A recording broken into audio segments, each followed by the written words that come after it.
भगवान महावीर स्वामी द्वारा जगत के जीवों के कल्याण के लिए जो धर्म कहा गया वह जैन धर्म साधुओं की बहुत बड़ी गरिमा से मंडित है।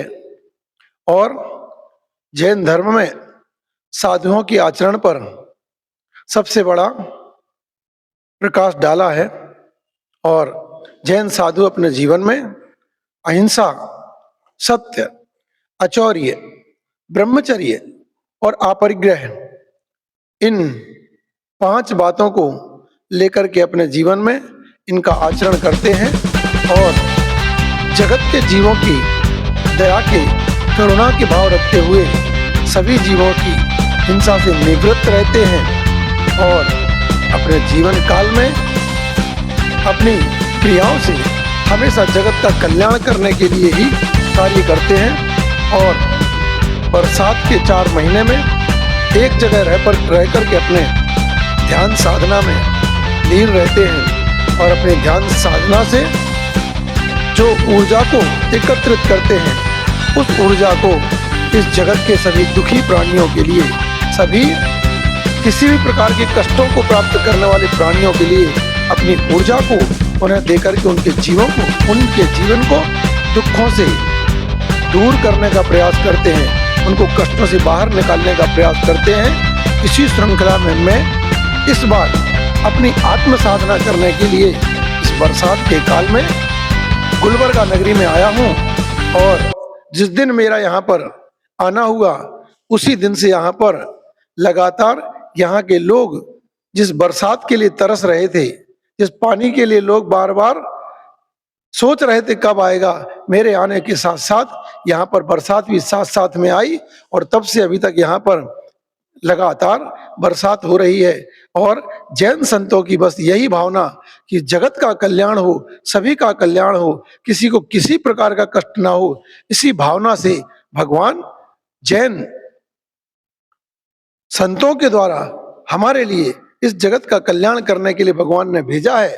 और हम अपने जीवन में सभी का अच्छा हो, सभी का भला हो, सभी का कल्याण हो, इसी भावना को रखते हुए इस गुलबर्गा के वर्षा योग में, चातुर्मास काल में सभी के कल्याण की भावना भाता हुआ, सभी की समाज के लिए, गुलबर्गा पूरे शहर के लिए, गुलबर्गा डिस्ट्रिक्ट के लिए मैं अपना बहुत बहुत आशीर्वाद दूंगा।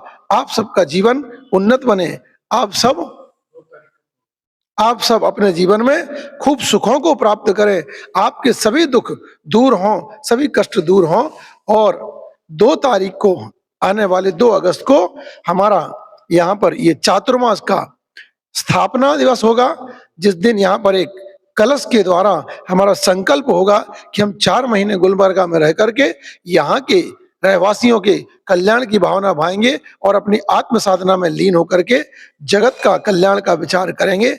इस प्रकार 2 तारीख को आप सभी आकर के और इस प्रोग्राम में सम्मिलित होकर के इस जगत कल्याण की भावना में, इस महायज्ञ में आप भी भाग लें तो आपका भी कल्याण होगा और आप इसके साक्षीदार बनेंगे। सबके लिए बहुत बहुत बहुत बहुत हमारा मंगलमय आशीर्वाद। आज जहां देखो वहां पर देश में नई पीढ़ी हमारी कहीं ना कहीं रास्ते से थोड़ा सा भटक रही है और नई पीढ़ी को अपने जीवन में कहीं ना कहीं संस्कारों को लाना होगा। और संस्कार के बिना कोई समाज नहीं कहलाता है। समाज का निर्माण संस्कारों से होता है। और नई पीढ़ी आज छोटी छोटी बातों में लड़ना, झगड़ना, मारना, पीटना, ये सब हमारी संस्कृति नहीं है। भारतीय संस्कृति ऋषियों की, मुनियों की, संतों की संस्कृति है। यहाँ पर भारत की संस्कृति में हम लोगों ने आज तक पढ़ा है कि यहाँ पर लड़ाई को नहीं, यहाँ पर समन्वय को स्थान दिया है।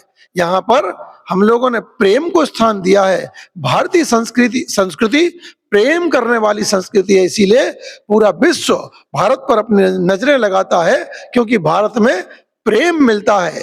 हम लोग यहाँ पर कहते हैं कि भारत में प्रेम की गंगा बहती है और आज की नई पीढ़ी इस प्रेम से दूर होती जा रही है। इसीलिए इसके दुष्परिणाम हमारे लिए दिखते हैं कि आज हम लोग देखते हैं किसी की लाश सूटकेस में मिलती है, कोई टंकी में बंद मिलता है, कोई टुकड़े कर करके फ्रिज में रख दिया जाता है, किसी को पहाड़ से फेंक करके मार दिया जाता है। ये सब हमारी संस्कृति का ह्रास है। हम लोग जितना हो सके हम लोग व्यसनों से दूर रहें, क्योंकि व्यसन में पड़ने के बाद हमें क्या करना और क्या नहीं करना ये हम भूल जाते हैं। इसलिए हमने विषयों से दूर रह करके और अपने माता पिता का सम्मान करना हमारी भारतीय संस्कृति का मूल है। और अपने से बड़ों का हमने आशीर्वाद लेना चाहिए, अपने माता पिता के संस्कारों को अपने जीवन में आत्मसात करना चाहिए, जिससे हम लोग एक उन्नत भारत को बना सकते हैं।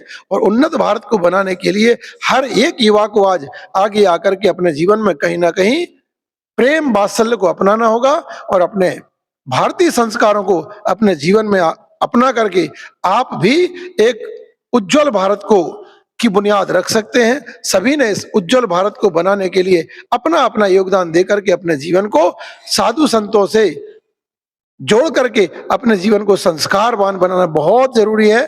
सभी व्यसनों से दूर रहें, ये आपके स्वास्थ्य के लिए, आपके देश के लिए, आपके समाज के लिए, आपके परिवार के लिए लाभप्रद होगा।